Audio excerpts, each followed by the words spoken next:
I'm telling you, it's a conspiracy. Someone's deliberately falsified the hotel's records to defame my character. Nobody cares about your character, Bub. All they want is money. Well, how can I get the money if you keep me locked up in here? Perhaps I can help. Virginia. Hello, Randolph. Miss Ginny, you oughtn't to be in a place like this, not a fine young lady like you. Neither should a fine gentleman like Mr. Lord, yet here he is. May I approach the cell, Sheriff? Well, I reckon it's all right. You mind your manners. A friendly face in a hostile world. And what a special face. I thought I'd never... That is, I'd assumed you had gone on to St. Louis. I found I had a greater purpose in remaining here. What was that? Perhaps we can speak about that at another time. For the moment, my sole concern is to have you released from this dreadful place. I'm afraid there's little chance of that until I've paid some alleged hotel bill. Now, how am I going to be able to do that? Oh, Virginia, I'm mortified for you to see me like this. Nonsense, Randolph. Some of the finest men who ever lived have spent a night in jail. I am sure that your dilemma will be easily remedied. Oh, it will be when I get my hands on the scoundrels who put me in here. What kind of barbarian would do such a thing? I'm sure I don't know. Sheriff, how much is Mr. Lord in arrears? Let's see. Comes to $7 plus fines. Even 10 should do it. You're holding me in here for a mere $10 ransom? Idiot! Why am I railroad? Not be necessary. There, Sheriff. I'm sure that will satisfy the hotel manager, will it not? Virginia, no, I can't. It's done. Hi, Sheriff. Will you release the prisoner? You're welcome to him. Consider yourself a lucky man, Randy. Our one point of agreement, sir. Virginia, I'm eternally in your debt. And rest assured, I'll reimburse you just as soon as the sheriff gives me back my belongings. Yeah. Here you go. Like I said, there ain't nothing in there. Scoundrel, you haven't heard the last of Randolph Lord. Randolph, please, let us leave this place. With pleasure. Even under these circumstances, it's so good to see you again. I'd love to offer you breakfast, but unfortunately... Oh, don't give it enough thought. I was hoping to offer you a nourishing repast in view of your ordeal. That is, if you are not too proud to accept. Well, stubborn pride hasn't served either one of us too well, has it? Miss Fletcher? I'd be honored.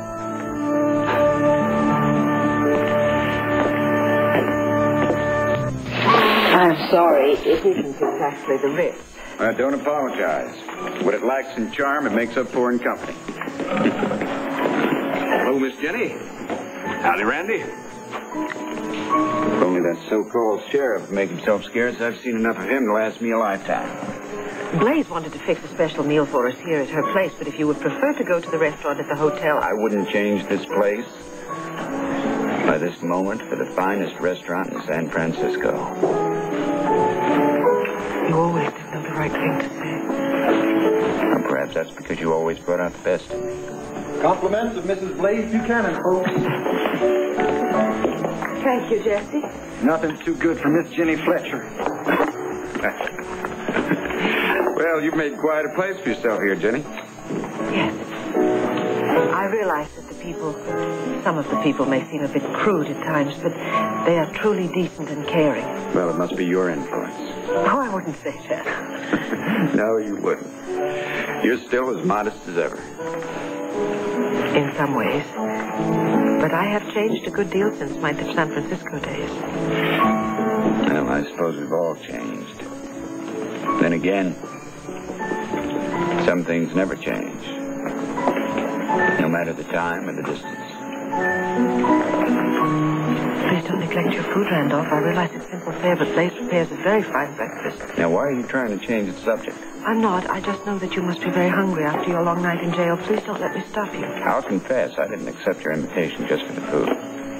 Don't neglect the pancakes. They come from a special recipe. It's buttermilk batter. Virginia, I'm trying to tell you something.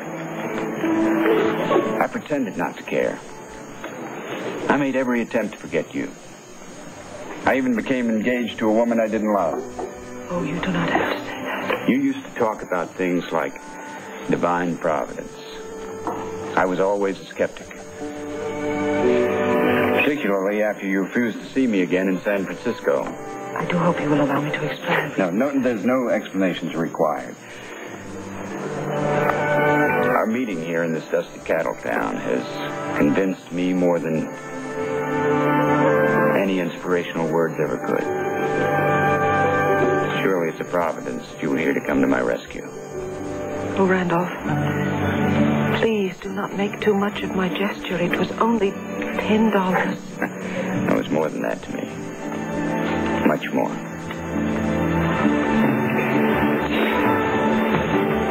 I hope you won't think it forward to tell you I'm glad there's not a ring on your finger. Randolph, there's something that you ought to know.